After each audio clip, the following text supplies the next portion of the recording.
Okay, in this particular example, we have a discrete random variable x and takes the values 1, 3, 5, and 7 and has a probability generating function as shown here, where p sub I denotes the probability at I.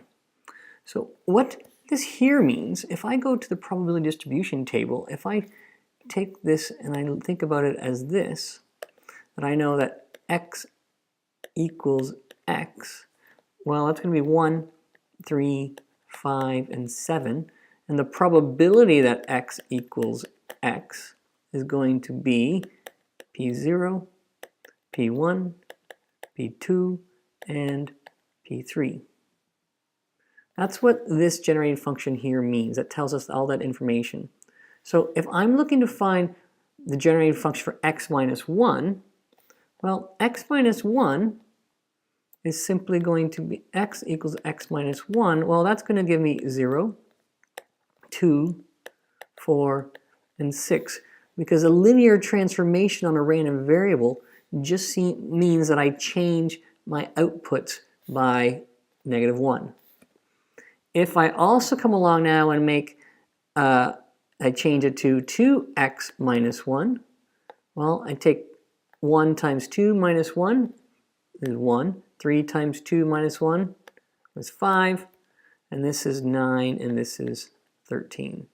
So that's what this is all talking about. So now if I want to find the generating function, so if I want to do a part I, the generating function for x minus 1 of t is simply going to be, well, t to the 0 of p1, so, or p0, plus this one here will be p1 t squared plus p2 t to the 4th plus p3 t to the 6th, because all of these exponents are the actual outputs or possible outputs for the random variable.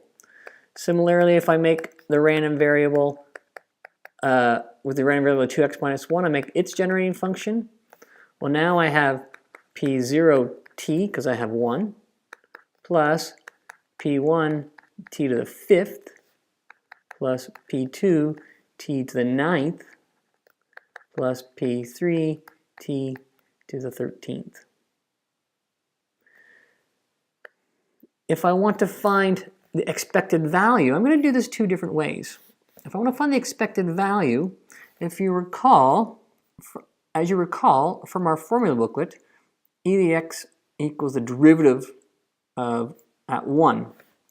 So if I want to find the expected value, one possible way I could do this, my first method I could do it, is I could find the derivative of the 2x minus 1 variable at 1.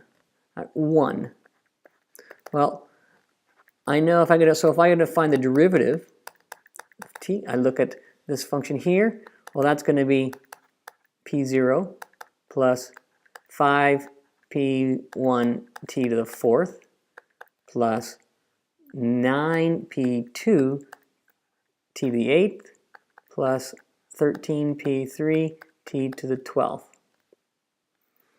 That was at t, but now I need to plug it in at 1, so I need to find this derivative at 1, which means I get p0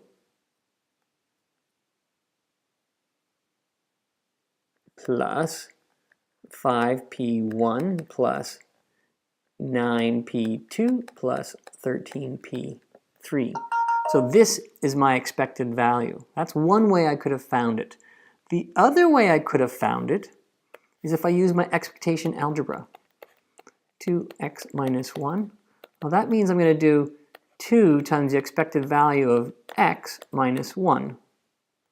Well, the expected value of x, as you know, the expected value we can get from this table, it's going to be 1 times the first problem, the p0, 3 times p1, 5 times p2, plus 7 times p3.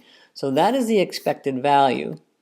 So if I write that out, it's p0 plus 3 p1 plus 5 p2 plus 7 p3 minus 1. But as we know, if I multiply this out, this is 2p0 plus 6p1 plus 10p2 plus 14p3, that does not equal this. But I have the minus 1.